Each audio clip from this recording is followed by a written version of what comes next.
पोर्टरहरूलाई चाहिँ एकदम गाह्रो रहेछ खुम्बुमा चाहिँ होइन। यो भिडियो चाहिँ खास गरी चाहिँ म पोर्टरको बारेमा बनाउँदैछु। यो भिडियो चाहिँ सकेसम्म सबैजनाले सेयर गरेर अब सबै ट्रेकिङ व्यवसायहरूसम्म चाहिँ पुऱ्याइदिनुहोस्।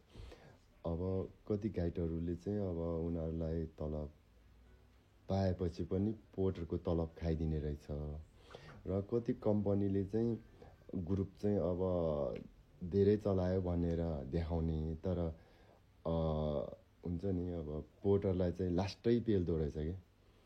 हामी पनि हिजो त्यही पोर्टरको ठाउँबाट आएको हो र भोलि त्यो पोर्टर पनि हाम्रो ठाउँमा आउँछ। त्यो पोर्टर पनि भोलि गएर गाइड हुन्छ, साउ हुन्छ, डाइरेक्टर हुन्छ, त्यो आफ्नै ठाउँमा छ। तर पनि जे जस्तो भयो भने हामीले हाम्रै नेपाली दाजुभाइलाई यति साह्रो पनि नपेलौँ होइन। के रहेछ भने कसैले चाहिँ अब दिनको 1800 दिएछ, 3टा बेटिङ भएको छ कि। अनि 3टा बेटिङको एउटा बेटिङको 13 किलो छ अरे, 13 त्यहाँ 39। अनि त्यसपछि आफ्नो पर्सनल 6 किलो राख्यो भने 45 किलो होइन। त्यस्तो चिसो ठाउँमा बोक्नुपर्छ। अनि कसैले 2टा बेटिङ बोकाएको छ होइन। अनि त्यो 2टा बेटिङ बोकाओस् ठिकै छ, तर तलब चाहिँ मिनिमम 2300देखि 2500 चाहिँ हुनुपर्ने रहेछ है पोर्टरहरूको लागि।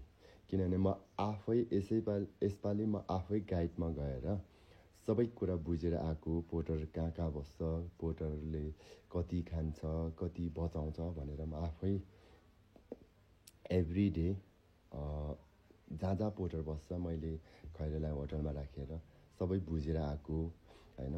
अब कति कम्पनीहरू त अब काठमाडौँमै बसेर अब गाइड पठाएर हुन्छ। अब गाइडले त ग्रुपलाई त खुसी पारेर आउँछ, तर बिचरा त्यो जुन बारी बोक्ने बढियालाई चाहिँ लास्टै मार्कामा रहेछ कि। अब बिचरा उनीहरू पनि 1-2 पैसा हुन्छ कि भनेर चाहिँ ट्रेकिङ आएको हुन्छ। अब ट्रेकिङ आएको हुन्छ, ट्रेकिङमा टिप्सको आशमा तलब कुनैले 1500 रे, कुनैले 1800 रे, कुनैले 2000 रे। अब के बचाउने, के खाने? अनि पोर्टर बिरामी हुने कारण के रहेछ त? अब कसैको त घरमा लास्टै टाइट हुन्छ है पैसा।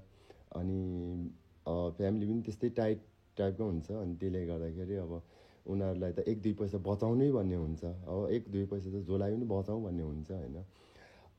त्यसले गर्दाखेरि कहिलेकाहीँ मैले कुनै पोर्टर देखेँ बिहानमा राति मात्रै खाना खाने, राति चाहिँ खाना खान भने अब भात दिँदैन।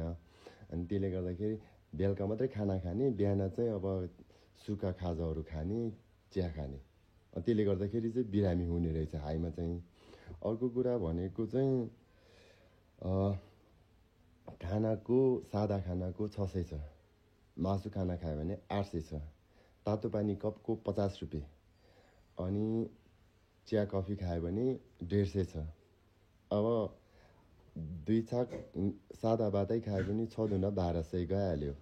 अब 2 कप चिया बिहान खायो भने 300, अनि दिउँसो 1 कप खायो भने, अनि बेलुका 1 कप गरेर 4 कप जति चिया खायो भने 600, अनि 6 दुना 12, 1800 त त्यहीँ गयो। त्यसपछि खाजाको त कुरै छैन अहिले। अनि पानी पनि खानु पऱ्यो, तातो पानी पनि खानु पऱ्यो। चिसो पानी खान सक्दैन त्यो ठाउँमा।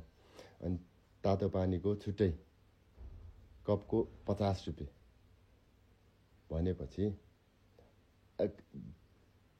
धेरैमा कम्तीमा 2500 चाहिँ पोर्टरको तलब हुनुपर्ने रहेछ खुम्बुमा है।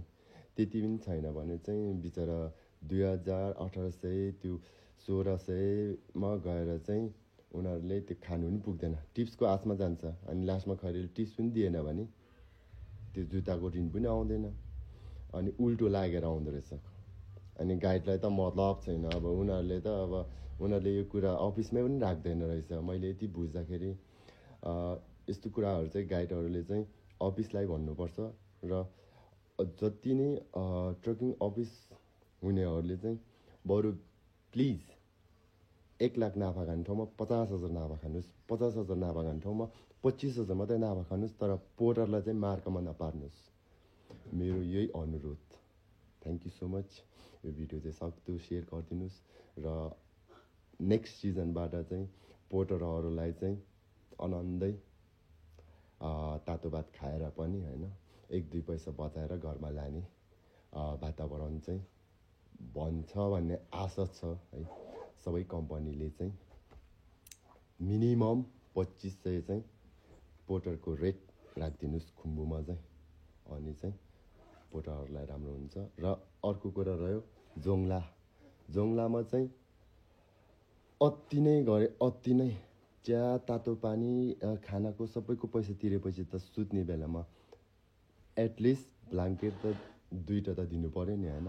यस्तो चिसो छ, 2 जनाको बिचमा एउटा ब्ल्याङ्केट दिएछ, पोर्टर रातभरि सुतेन छ, अब उठेर बसेछ, अनि बिहानै उठेर अब चलाबास जानुपर्ने।